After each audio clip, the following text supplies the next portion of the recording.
نہ دنیا میں تیرے رشتہ داری کام آئے گی، نہ آخرت میں رشتہ داری کام آئے گی۔ آخر میں جو چیز کام آئے گی وہ مصطفیٰ کی وفاداری تیرے کام آئے گی۔ اس لیے بیٹے اور بیٹی کی شادی کر تو بینڈ باجے بجا کر، ڈی جے بجا کر نہ کر، بلکہ مصطفیٰ پر سلام پڑھ کر کر، تاکہ تیرے گھر میں رحمتوں کا نظام قائم ہو جائے، تیرے گھر میں برکتوں کا نظام قائم۔ آج ہم علم سے دور ہیں،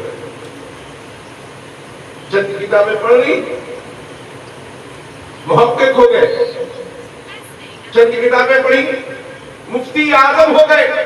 میں کہوں گا تمہاری نظر میں تو ایک ہی مفتی اعظم ہے جسے علامہ مصطفیٰ رضا خان کہتے ہیں، جو بریلی میں رہتا ہے۔ بریلی سے بیٹھے بیٹھے ہمیں مصطفیٰ کے غوث اعظم کا در دکھا دے، اسی کو مفتی اعظم کہتے ہیں۔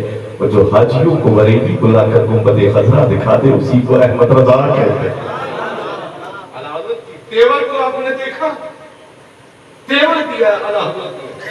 یہ کون سا تیور ہے؟ یہ عقیدہ اہل سنت کا تیور ہے، جس تیور کو جب بریلی سے احمد رضا نے دکھایا تو یہ فرماتے ہیں، حاجیوں آؤ شہنشاہ کا روضہ دیکھو، حاجیوں آؤ شہنشاہ کا روضہ دیکھو۔ ارے کعبہ تو دیکھ چکے، کعبے کا کعبہ دیکھو، کعبہ تو دیکھ چکے، کعبے کا کعبہ دیکھو، اور آب کوثر کو پیا خوب بجھائی پیاسے، آؤ وجود و شہ کوثر کا بھی دریا۔ وہ مفتی اعظم مرید ہو رہا ہے، آپ فرمانے کہو میں نے اپنا ہاتھ غوث اعظم کے ہاتھ میں دیا، مرید کہہ رہے میں نے اپنا ہاتھ مفتی اعظم کے ہاتھ میں، میں نے اپنا ہاتھ مفتی اعظم کے ہاتھ میں دیا۔ مفتی اعظم نے سر پر ہاتھ رکھا، کہتے میں نے اپنا ہاتھ غوث اعظم کے ہاتھ میں دیا۔ مرید بولنے لگا میں نے اپنا ہاتھ غوث اعظم کے ہاتھ میں دیا۔ آپ پہلے کیوں نہیں بول رہا تھا؟ سرکار پہلے آپ کو دیکھ رہا تھا، اور آپ نے جب سر پر ہاتھ رکھ دیا تو میں نے غوث اعظم کے جلوے میں دیکھا۔ یہ مفتی اعظم کون ہے؟ یہ اعلیٰ حضرت کون ہے؟ یہ میرے دادا شاہ فضل اللہ کی عطا کا نام اعلیٰ حضرت ہے، کالبی کے مشائخ کی عطا کا نام مفتی اعظم ہے، حجت الاسلام ہے، کالبشریہ ہے۔ بریلی میں جو کچھ بھی ہے وہ کالبی کا گلدستہ ہے، کالبی کی خوشبو۔ اللہ نعرہ تکبیر، نعرہ رسالت، فیضان کالبی شریف، نعرہ رسالت۔ ہم کیوں کالبی کے ہو کر، اس عظیم بارگاہ کے خادم ہو کر کیوں کالبی کا ذکر نہ کر کے بریلی کا ذکر کرتے ہیں؟ وہ اس لیے کرتے ہیں جب ہمارے چمن سے نکلے ہوئے پھولوں کی مہک کا یہ عالم ہے تو اس چمن میں لگے ہوئے گلگچوں کی عظمتوں کا عالم کیا ہوگا جب ان کے قدم بھر دیتے ہیں۔ شاہانِ زمانہ کی بولی محتاج جب یہ عالم ہے، مختار کا عالم ہے۔ صاحب البرکات پہنچے تھے، چشتی نسبتوں سے سرابور تھے، قادریت کے لیے دل مچل رہا تھا۔ اس وقت ہندوستان میں واحد خانقاہ محمدیہ کالبی شریف ہے، جہاں سے سلسلہ کئی واسطوں سے ہندوستان میں آیا تو حضرت ابراہیم ایلچی تک پہنچا، ان سے حضرت عزیز الدین تک پہنچا، ان سے شاہ جمال الاولیاء تک پہنچا، مگر انہوں نے ان امانتوں تک پہنچا کر پھر اس سلسلہ قادریہ کو جو کالبی پہنچایا ہے تو وہ کالبی سے بڑا سلسلہ قادریہ کا جب نکلا ہے تو کہیں مشاء افضل الہ آبادی کی شکل میں نظر آ رہا ہے، کہیں حضرت شاہ صاحب البرکات سے گرامی کی شکل میں نظر آ رہا ہے۔ اسی کی ایک کڑی بن کر صاحب البرکات جب پہنچے ہیں کالبی تو قادری نسبت سے سرابور کر کے شاہ اللہ نے ان کو آگے بڑھایا اور یہ پیغام دیا، ان امانتوں کو لے کر اے صاحب البرکات، ان امانتوں کو ساتھ میں لے کر جاؤ، ان امانتوں کا امین تمہاری نسلوں میں ایک ایسا شخص آئے گا اور ان امانتوں کو اس کے حوالے کر دینا۔ حوالے رسول کا زمانہ آیا، بریلی سے مجدد امام احمد رضا جب بریلی سے حرم شریف پہنچے ہیں تو مرید کر کے بغیر عبادت، بغیر ریاضت کے، بغیر زہد کے، بغیر تقوی کے جو امانتیں کالبی کی بریلی میں موجود تھی احمد رضا کے لیے، ان امانتوں کا امین امام احمد رضا کو بنا دیا گیا۔ اعلیٰ حضرت کی سند پر لکھا ہوا ہے، اے احمد رضا تم کو سلسلہ قادریہ کالبیہ کی اجازت دی جا رہی ہے، اور اسی کالبیہ کی اجازت نے ایسا رنگ دکھایا ہے کہ آج بھی دنیا سے آواز آ رہی ہے، وادی رضا کی کوہ ہمالہ رضا کا ہے، وادی رضا کی کوہ ہمالہ